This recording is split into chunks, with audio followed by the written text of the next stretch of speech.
le pickpocket est fouillé. L'individu profite alors d'un moment d'inattention des fonctionnaires pour avaler un médicament. T'as mis quoi dans ta bouche, je te dis? Crache! Crache! À la station Château-Rouge, un homme observe le va-et-vient des voyageurs à l'entrée du métro.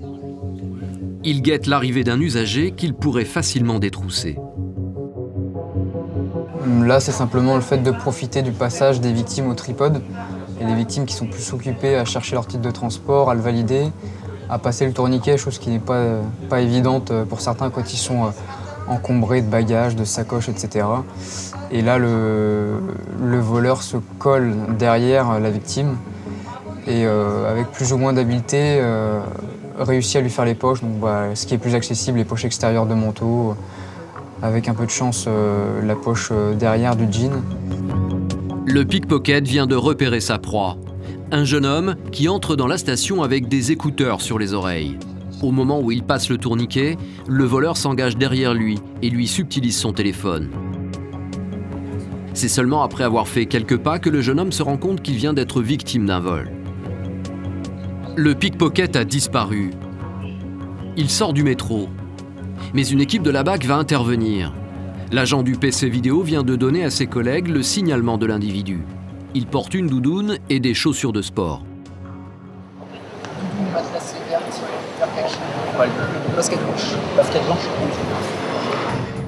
Les policiers ont repéré l'individu qui s'apprête à traverser une rue. Tout va très vite. En quelques secondes, le pickpocket est maîtrisé, puis menotté. Allez, lève-toi. Je t'avais dit, je vais choix, oui ou non? Lève-toi. Je t'avais dit, c'est bon, je bouge pas. Reprends-toi. Je t'avais dit, je bouge pas. C'est bon là. Ta bouche un peu là. Ne parle pas comme ça. Conduit dans un premier temps dans un local de la RATP, le pickpocket est fouillé. Les policiers lui ont retiré ses menottes. L'individu profite alors d'un moment d'inattention des fonctionnaires pour avaler un médicament. T'as mis quoi dans ta bouche? T'as mis quoi dans ta bouche, je te dis? Crache! Crache! Crache en avant, crache en avant, crache! Crache! Crache que t'as mis dans ta bouche! Crache que t'as mis! Crache! Crache! J'ai rien, je pourrais cracher. Il a avalé. C'est fait pour toi. J'ai avalé un Rivotril. Rivotril, je l'avais dans la poche. Le Rivotril, un somnifère surpuissant qui risque de l'endormir et de compliquer le travail des policiers dans la garde à vue qui va suivre. Qu'est-ce qu'il s'est mis dans la bouche? Il a mis un cachet de Rivotril en fait. Le problème c'est que nous on est relativement vigilants par rapport à ça parce que des fois ils avalent pas que un cachet de Rivotril. Ils peuvent avaler des lames de rasoir ou des clés et ensuite ça ennuie les collègues qui traitent la procédure derrière. Durant son transfert au commissariat, les policiers ont pu obtenir des renseignements sur le pickpocket. L'homme a été arrêté quelques semaines plus tôt pour des faits similaires. Il habite dans le quartier de Barbès et prétend être totalement innocent du vol malgré la preuve accablante de la vidéo. T'es là pourquoi? Tu es là pourquoi? Moi, c'est chez moi, Barbès. Ça veut dire quoi? Je suis chez moi à Barbès, on fait ce qu'on veut à Barbès. Cela dit, ça t'autorise pas à voler à Barbès, à Château-Rouge, ça t'autorise à voler nulle part sur le territoire français. D'accord? À l'issue de sa garde à vue, le pickpocket sera condamné à une peine de prison avec sursis. Mais les voleurs du métro ne sont pas toujours des adultes aguerris capables de tenir tête aux policiers. Des pickpockets de plus en plus jeunes sévissent aujourd'hui dans les transports en commun. Ce sont souvent de très jeunes filles, les policiers les appellent les Amidovic. Les Amidovic, quand elles sont sur les quais et que la rame arrive à quai, elles scrutent les touristes, mais elles scrutent aussi l'intérieur des rames pour savoir si on est là ou pas. Fehim Amidovic, un nom connu, celui du chef du réseau. Arrêté en 2010, ce Bosniaque a été condamné à 7 ans de prison. Mais depuis, d'autres chefs ont pris la relève et continuent à faire travailler les enfants. Et justement, les policiers viennent d'être appelés pour une tentative de vol à la station Hôtel de Ville. Une jeune Roumaine a tenté de dérober le portefeuille d'un voyageur. La victime, c'est ce touriste australien. Alors qu'il était debout dans un wagon, il ne s'est pas rendu compte que plusieurs jeunes filles se rapprochaient de lui. Quand je suis monté dans le wagon, j'ai senti quelqu'un qui palpait ma poche. C'était là qu'était mon portefeuille.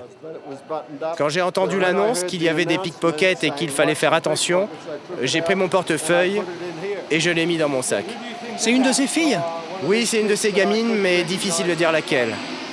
Les policiers ont interpellé le groupe de jeunes roumaines parmi lesquelles se trouve la pickpocket qui a tenté de dérober le portefeuille aux touristes. Toutes portent un sac en bandoulière qu'elles utilisent pour cacher leurs gestes quand elles approchent leurs mains de leurs victimes pour subtiliser leur portefeuille ou leur portable. Elles repèrent tous les touristes, à la montée ça monte, les sacs en avant, les mains dessous. Et ça essaye de travailler, d'ouvrir les poches. Le touriste australien a décidé de ne pas porter plainte. Les policiers n'ont pas d'autre choix que de raccompagner les jeunes pickpockets jusqu'à la sortie et de les laisser repartir. Je veux plus vous revoir sur la ligne 1. Ok. La traque aux petites voleuses est devenue une routine pour les policiers. Alors chez eux, pointe parfois un peu de lassitude. Vous avez quel âge ces jeunes filles? Selon elles ont toutes 12 ou 13 ans, pas plus. Mais bon, moi ça fait 4 ans que je suis à la BAC, ça fait 4 ans que je les vois avoir toujours 12 ou 13 ans et c'est toujours les mêmes qui reviennent. Donc je pense qu'elles ont toujours un peu plus. Elles ont au moins 17-18 ans. Les jeunes voleuses connaissent bien la loi.